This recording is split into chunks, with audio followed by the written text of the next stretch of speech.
오늘은 간단한 얘기로 끝날 것 같고, 특별하게 여러분들한테 지금은 말씀드릴 의견이 없을 것 같아요. 그래서 몇 가지를 좀 짧기로 간단히 말씀을 드리고 끝낼 겁니다. 일단은 미국 시장 자체 3대 지수는 플러스로 끝났습니다. 지난주 금요일에 이어서 오늘도 시장이 좀 괜찮았고요. 우리나라 아시아 시장도 상대적으로 좋은 흐름을 보였습니다.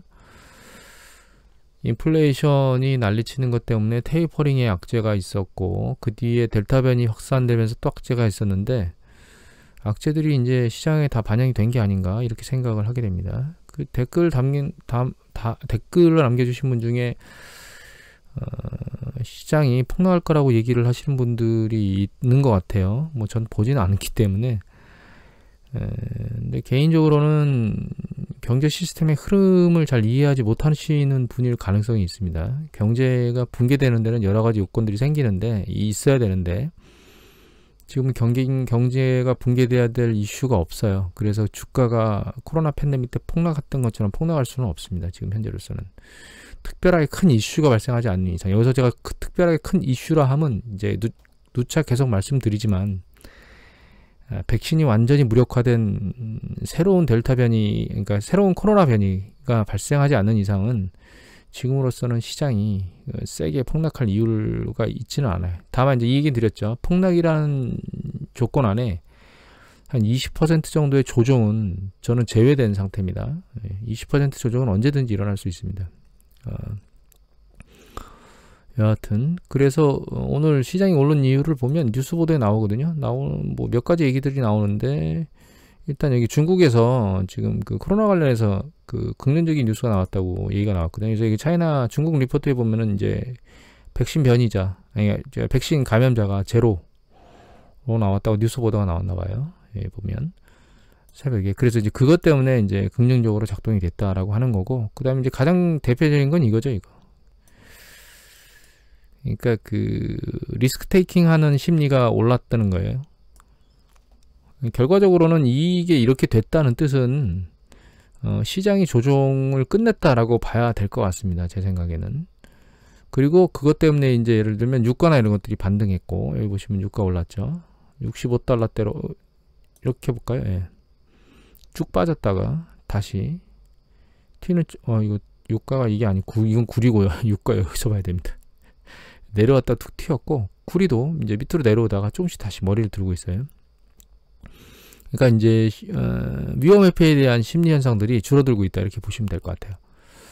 그리고 또 한 가지는 여기 보시면 오늘 이거는 이제 어제 나온 것 같고, 오늘 새벽에 유럽연 월요일자니까 나온 거 보면 유럽 PMI 지수, 그러니까 석고치 플래시 PMI 보면 제조업 같은 경우에는 이제 상대적으로 덜 내려왔고, 서비스업도 마찬가지입니다. 유럽 같은 경우에. 근데 이제 미국 같은 경우에는 여기 보시면은 제조업 PMI 지수는 살짝 떨어진 걸로 끝났는데, 이거 서비스업 PMI는 뚝 떨어졌거든요. 툭툭툭 떨어지고 있죠. 이거는 마켓 거기 때문에 ISM 제조업 지수를 봐야 되고, 발표하는 걸.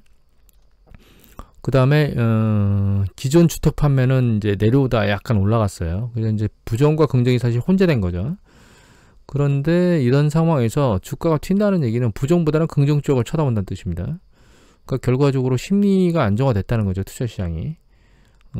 그리고 이게 이제 뚝 떨어졌다 하더라도 서비스업 지수가 이미 말씀드렸듯이 ISM 제조업 지수 이게 7월 초, 이거 이제 좀 지나야 여기서 발표되는 이제 속보치처럼 나올 건데, 9월 초에 ISM 서비스업 제조 지수는 상당히 셌었거든요. 그래서 이거는 이제 9월 초에 8월 거 나오는 걸 보면 될 것 같습니다. 그리고 제가 이제 한마디 드렸는데, 이 주식시장이 이렇게 움직이게 된 주요 요인 중에 하나도, 이거는 이제 김현석 씨의 월스트리트 나우 항영 해외 주식 나온 지 나오는 겁니다. 이게 입력은 21일자로 됐고 수정은 23일자인데, 이게 일요일날, 그러니까 금요일날 아침인 것 같아요. 이 발표가 나온 게, 이 메파 카플란의 전향이라는 얘기가 나온 게. 이 기사를 다 보여드리진 않을 거고 한 부분만 보여드릴 겁니다. 이건데, 아이고 잘못 눌렀네요. 이건데 귀찮아서. 자, 이날 아침에 미 중앙은행의 대표적인 매파라는 얘기는 이제 금리를 올리는 쪽이라는 사람이라는 거죠. 매파로 조기 테이퍼링을 부르짖어온 로버트 카플란 댈러스 연방은행 총재가 델타 변이 추이를 보면서 의견을 바꿀 수 있다고 밝혔다. 이렇게 나오죠. 제가 말씀드렸죠. 이 양반들 손바닥 잘 뒤집습니다. 상황에 따라서. 그리고 또 잘하는 게 그 연준 의장들이, 그러니까 제롬 파월 연준 의장은 가만히 내비두고 옆에서 잽을 잘 칩니다. 다른 사람들이 뭐 올려야 된다는 막 잽을 치면 시장이 흔들리죠. 흔들리는 게 이상하고 너무 세면 이제 제롬 파월 연준 의장이 나와서 아닙니다라고 싹 이렇게 무마하면서 시장을 또 안정화시키는 그런 작업을 반복하는데, 이것도 역시 또 동일한 패턴이라고 보시면 돼요. 그리고 이미 말씀드렸듯이 인플레이션이나 이런 것들이 좀 누그러지고 약해지고 이런 것들이 결과적으로는 인플레이션 압력이 세서 금리를 올려야 된다, 11월 달부터 테이퍼링을 해야 된다, 뭐 이런 얘기들이 후반부에 가면 싹 사라질 수도 있다라고 하는 그런 생각들을 하고 계셔야 됩니다. 그 다음에 LG화학 관련된, 어제 LG그룹주들이 아래로 세게 떨어져요. LG화학은 뭐 11% 정도 빠진 것 같은데 세게 많이 빠졌습니다. LG전자도 많이 빠지고. 그런데 여기 보시면 결과적으로 이제 GM 전기차 추가 리콜 때문에 난리를 치고 있거든요. 그런데 이거는 전기차가 가져갈 수밖에 없는 숙명이에요. 그러니까 이미 말씀드렸던 전고체 배터리가 나오지 않는 이상 이 화재에 대한 위험성은 항상 존재합니다. 이거는 지금 LG화학, LG 에너지 솔루션의 문제만 아니거든요. 여기 보시면 중국의 1위, 그러니까 글로벌 1위인 CATL 같은 경우에도 보시면 리콜이 걸렸죠. 7월 19일 날. 그래서 급락했어요. 그러니까 이거는 어쩔 수 없는 이슈이기 때문에 결과적으로는 이 배터리주는 조정일 뿐이고, 추세적인 부분에 대해서는 이거 이외에 선택사항이 없거든요. 지금 사실 다른 어떤 대체안이 없기 때문에 결과적으로는 이제 조정 국면으로 끝나고 추세적으로는 다시 회복이 될 거다, 이렇게 생각하면 될 것 같아요. 그리고 오늘은 기존에 말씀 안 드렸던 것들 중에 하나, 원자재에 관련된 얘기를 하나 추가로 더 드리려고 얘기를 이제 생각을 하고 있는데, 이게 대표적인 원자재에 관련된 데이터들입니다. 이 빨간색이 이게 달러 인덱스예요. 이게 달러 인덱스고요. 그 다음에 검은색이 유가입니다. 그 다음에 노란색이 금값이고요.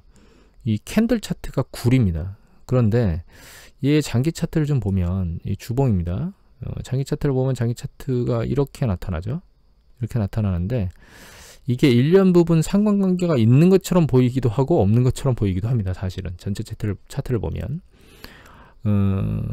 일단 달러 인덱스하고 원자재나 금값은 상관관계가 있긴 한데 그 상관관계가 100%는 아닙니다. 이럴 때도 있고 저럴 때도 있어요. 그리고 다른 원자재 가격들은, 그러니까 다른 달러 인덱스를 제외한 나머지 세 개를 보면 금값, 석유, 그 다음에 구리 가격을 보면 일정 부분의 패턴의 동질성을 가지고 있다는 걸 아셔야 됩니다.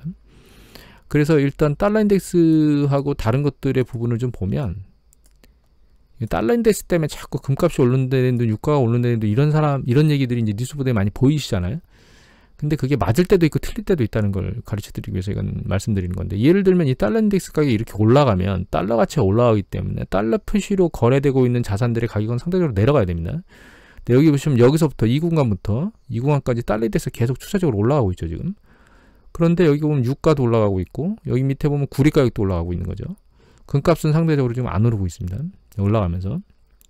그러니까 벌써 유가하고 그 다음에 이 구리 가격은 달러 인덱스하고의 그 역의 상관관계가 맞지 않는다는 게 눈에 확 보여요. 그리고 또 다른 케이스를 볼까요? 예를 들면 여기를 볼까요? 달러 인덱스 가격이 여기 보시면 오르락 내리락을 반복하고 있죠. 이렇게 계속 반복하고 있는데 금값은 어떻게 되고 있죠? 추세적으로 계속 올라오고 있습니다. 그리고 여기 보면 유가도 마찬가지죠.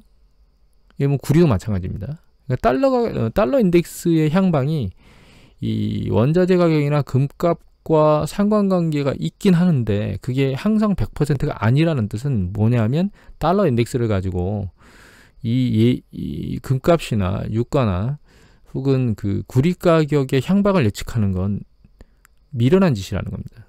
근데 대부분 여러분들 기사들을 보면 달러 인덱스의 방향성을 가지고 얘네들 예측하긴 하거든요. 그런데 이 예측은 단기적일 뿐이지 장기적인 추세선상으로 달러 인덱스하고 이 세 가지 요건, 특히 원자재 마찬가지인데 상관관계가 정확하게 역의 관계가 아닙니다. 그래서 달러 인덱스를 가지고 이런 것들에 대한 그 가격 추세의 방향성을 예측하는 거는 신뢰도가 상당히 낮다는 걸 일단 먼저 아셔야 됩니다. 그게 첫 번째 아셔야 될 거고, 두 번째 알아야 될 거는, 자, 여기서 헷갈리니까 달러 인덱스를 지우겠습니다. 달러 인덱스를 지우고 나머지 세 가지의 가격 데이터인데요. 여기 보시면 일정 부분의 흐름에 있어서는, 여기 보시면 이제 구리 가격하고 유가하고가 일정 수준의 흐름에 있어서는 패턴이 좀 비슷하다는 걸 알 수 있죠. 금값이 너무 낮으니까 금값만 약간 상황을 바꾸겠습니다. 차트를. 자, 금값이 좀 상관관계가 있어 보이시나요? 어쩔 때는 있고 어쩔 때는 없죠. 여기서 이제 자세히 설명드리기는 좀 어렵지만, 데이터나 이것들을 다 보여드려야 되기 때문에 어렵지만, 금하고 유가하고 석유하고의 상관관계는, 그러니까 그 가격을 움직이는 원인들이 각각 다릅니다. 사실 금은 뭐 주로 이제 결제라든가 가치 보존이라든가 이런 쪽에 중심 코드가 있고요. 물론 그것이 또 이제 투자자들을 모으냐 못 모으냐 이런 쪽에 사실 가격 움직임의 요인이 있어요. 금은 다른 원자재하고는 다르게 수요와 공급하고는 전혀 가격이 상관관계가 없습니다. 금은. 그 다음에 이제 그 구리하고 유가의 차이는 이미 말씀드렸던 수요와 공급에 의한 차이가 영향을 미치는 거는 맞는데, 석유 같은 경우에는 카르텔이 존재하고 구리는 카르텔이 존재하지 않는다는 그런 좀 차이점이 있습니다. 그게 또 가격에 영향을 미치는 부분이 좀 다르거든요. 여하튼 그래서 일단 일정 부분의 추세선상으로는 이렇게 동일한 패턴을 보이는 경우가 있고, 그렇지 않은 패턴을 보이는 경우도 있다라고 하는 것들을 이해하시면 돼요. 금이 이탈되고, 또 이제 금이 좀 다른 거하고 다른 부분을 보인 거를 보시면, 동질성을 볼 때 이제 이것도 보면, 동질성을 하나 더 보여드리면, 여기 보시면 2000년대 초반 이후에 사실 석유가 가장 먼저 저점을 찍고 상승 추세를 타기 시작했거든요. 그러니까 그 태국의 바투아 폭락으로 인해서 아시아 위기가 발생한 이후에 그때 바닥을 찍고 그 뒤로는 추세적으로 올라갔습니다. 유가가.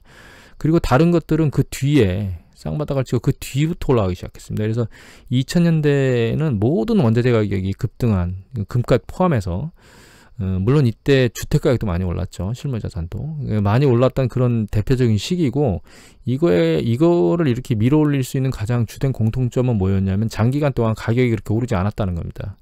이게 지금 89년도인데 이 모든 세계의 자산이 정점을 쳤던 때가 80년대 초반입니다. 1980년대 초반에 정점을 다 찍고 장기적으로 조정 국면을 거쳤었거든요. 거의 한 20년 동안을 조정받은 거죠. 그 뒤에 이제 가격이 분출된 거예요. 그래서 이제 장기적인 가격 조정 이후에 가격 분출이 동일한 현상으로 나타난다라고 하는 것들을 우리가 이 차트에서 볼 수 있고, 또 한 가지 다른 점은 좀 이런 부분일 것 같아요. 같은 정도로 봐야 되니까 이 금값을 다시 오른쪽으로 바꾸겠습니다. 왜냐하면 이게 이제 오른 정도가 다르기 때문에, 오르내림 정도가. 여기 잘 보시면 특이한 점은, 여기 보시면 이게 경기 수축 국면이었거든요. 글로벌 금융위기 때. 보면 경기 수축 국면에 상대적으로 덜 떨어지죠. 금 가격이. 원자재 가격은 급격히 떨어지고, 그 다음에 원자재 가격보다 먼저 금값이 튀기 시작합니다. 이렇게. 그래서 이제 이거는 그 금이 안전선호도 자산이기 때문에 원자재의 수요 유축하고는 다르게 상대적으로 떨어지는 폭이 적고, 올라가는 진입 초반부는 더 빠르다라고 하는 것들이 다른 점이에요. 하지만 전체적으로 움직임을 놓고 보면 그 뒤에 추세는 또 비슷한 패턴으로 움직이고 있죠. 그래서 이제 원자재와 관련된 얘기에서 여러분들이 좀 아셔야 될 거는, 금은 수요와 공급하고 상관이 없다는 점. 다른 이슈에 의해서 가격이 움직이게 됩니다. 그 다음에 석유는 카르텔이 존재한다는 점이 좀 다르고요. 또 한 가지 앞에서 말씀드렸던 달러 인덱스의 움직임이 금이나 석유나 구리 이런 것들과 상관관계가 존재하긴 하지만, 그게 추세를 정확하게 반영할 만큼 상관관계가 굉장히 높냐? 그렇지 않다라는 거 하는 걸 아셔야 돼요. 그래서 신문지상에 달러 인덱스를 가지고, 달러 인덱스의 움직임이 이런 어떤 자산들, 원자재라든가 금이라든가 석유라든가 이런 것들의 자산의 가격 추세를 정확히 예측할 수 있는 것으로 분석하고 있는 기사들은 여러분들이 믿지 않아야 된다는 거예요. 거기에 100% 믿음감을 제고하시면 안 됩니다. 그래서 달러 인덱스 얘기가 나오는 거는 부분적으로 그들의 가격의 움직임에 영향을 줄 수 있지만, 그게 추세적인 영향으로 작동하지는 않는다는 점을 이제 아셔야 된다. 이렇게 말씀을 드리면 될 것 같아요. 오늘은 특별히 말씀드릴 게 없어서 이것저것을 짧기로 간단하게 말씀드리고 마치도록 하겠습니다. 수고하셨습니다.